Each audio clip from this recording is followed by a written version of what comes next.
জানতে চেয়েছেন কবরের উপর খেজুরের ডাল দেওয়ার বিধান কি। রাসূল করিম সাল্লাল্লাহু আলাইহি সাল্লামের থেকে একবার এই আমলটি করেছেন বর্ণিত হয়েছে। একটা বিশেষ কবরে আযাব হচ্ছে এটি তিনি জানতে পেরেছেন সেই ভিত্তিতে। এরপরে আর কখনো তিনি দিয়েছেন বা সাহাবীরা এটা অনুসরণ করেছেন বা সাধারণভাবে করতে বলেছেন এরকম কোনো কথা আমাদের জানা নেই, যার কারণে কবর দেওয়ার পরে কবরের উপর ডাল, কোনো গাছের ডাল ইত্যাদি আপনার পোতা, এটাকে সুন্নাহ মনে করা সঠিক নয়। মানুষ মারা গেলে কবরে খেজুরের 4টা ডাল পুঁতে দেওয়া হয়, এটা কি সুন্নত না বেদাত? দয়া করে জানাবেন।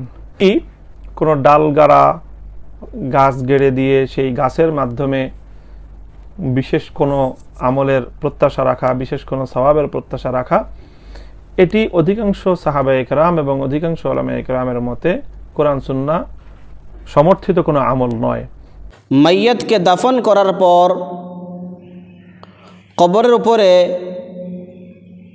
খেজুর গাছের ডাল বা অন্য কোনো গাছের ডাল গেড়ে দেওয়া যাবে কি না, এ বিষয়ে মাসলা কি? তো বিষয় মাসলা হচ্ছে, মাইয়াতকে দাফন করার পর কবরের উপরে খেজুর গাছের ডাল গাড়ানো হাদিস থেকে সাবিত আছে, হাদিস থেকে প্রমাণিত আছে। হাদিস শরীফের মধ্যে আসছে, আন্নাহু মাররা বিকবরাইনে, যে নবীজি সাল্লাল্লাহু আলাইহি ওয়াসাল্লাম 2 কবরের পাশে দিয়ে যাচ্ছিলেন, ইউআযাবানে, এবং সেই 2 কবরের মধ্যে আযাব হচ্ছিল। ফাকালা, তো নবীজি সাল্লাল্লাহু আলাইহি ওয়াসাল্লাম বলেছেন, ইন্নাহুমা লা ইউআযাবানে, যে এই 2 কবরের মধ্যে আযাব হচ্ছে। আর ওয়ামা ইউআযাবানে ফি কাবীরিন,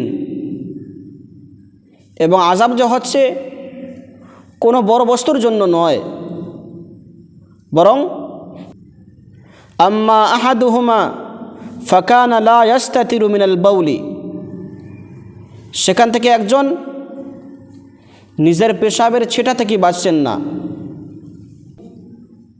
ওয়া আম্মাল আখারু ফাকানা ইয়ামশি বিন নামিমা, এবং অন্যজনে মানুষের চগলখড়ি করেছিলেন।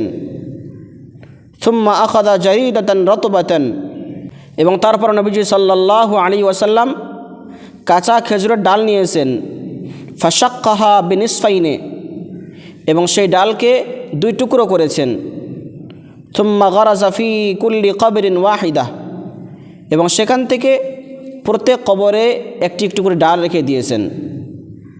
ফাকালু ইয়া রাসূলাল্লাহ, তখন সাহাবা কেরাম জিজ্ঞাসা করেছেন, ইয়া রাসূলাল্লাহ, যে আল্লাহ রাসূল, লিমা সানা'তা হাদা, আপনি কী জন্য এই কাজ করছেন, তার কারণ কি?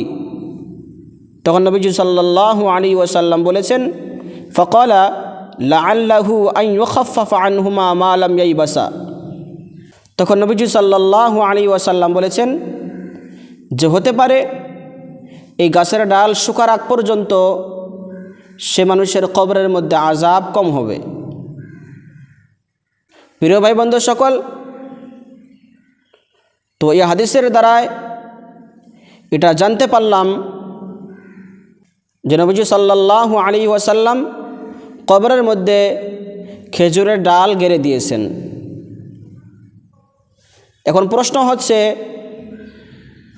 আমরা উম্মতের জন্য মানুষকে দাফন করার পর খেজুরের ডাল বা অন্য কোনো গাছের ডাল গাড়তে পারবো কি না? তো মুহাদ্দিসিনে কেরাম বলেন, ফুকাহায়ে কেরাম বলেন যে নবীজি সাল্লাল্লাহু আলাইহি ওয়াসাল্লাম গোটায় জিন্দেগির মধ্যে শুধু এক কবরের মধ্যে খেজুরের গাছের ডাল গেড়ে দিয়েছেন। এছাড়া অন্য কোনো কবরের মধ্যে নবীজি সাল্লাল্লাহু আলাইহি ওয়াসাল্লাম হোক, সাহাবা কেরাম হোক, তাবিন হোক, কেউ কবরের মধ্যে খেজুর গাছের ডাল গেড়ে দেননি। যদি এই কাজ দাফন করার পর কবরের মধ্যে খেজুর গাছের ডাল গাড়ানো জরুরি হতো, কোনো সওয়াবের কাজ হতো এবং তার কারণে আযাব কমতো, তাহলে সাহাবায়ে কেরাম, তাবিন, তবে তাবিন নিশ্চয় তারা মানুষের কবরের মধ্যে খেজুর গাছের ডাল গেড়ে দিতেন।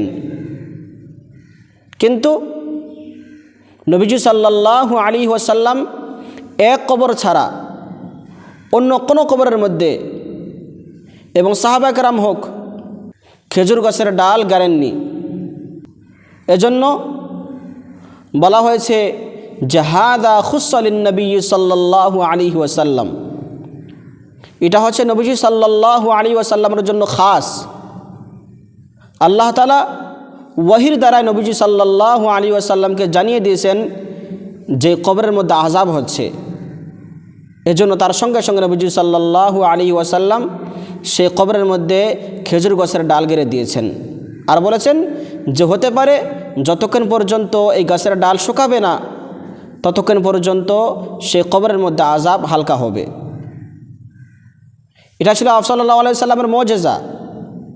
আপ সাল্লাল্লাহু আলাইহি সাল্লামকে আল্লাহ তাআলা ওহীর দ্বারা জানিয়ে দিয়েছেন। আর আমাদের কাছে কোন ওহী আসে, আমরা কোন নিয়তে, কোন কারণে আমরা সেই ডাল গাড়ছি? কি এটা আমার আকীদা, এটা বিশ্বাস যে সেই কবরের মধ্যে আযাব হচ্ছে সেজন্য আমরা দিচ্ছি যে তার আযাব কম হবে? প্রিয় ভাই বন্ধু সকল, এবং বহু জায়গার মধ্যে সে ডালকে গাড়ানো বহুত জরুরি মনে করা হয়। এজন্য ফুকাহা কেরাম লিখেছেন যে মাইয়তকে দাফন করার পর কবরের উপরে খেজুর গাছের ডাল বা অন্য কোনো গাছের ডাল গেড়ে দেওয়া হচ্ছে মুকরুহ এবং বিদআত। এজন্য এই কাজকে ছেড়ে দিতে হবে।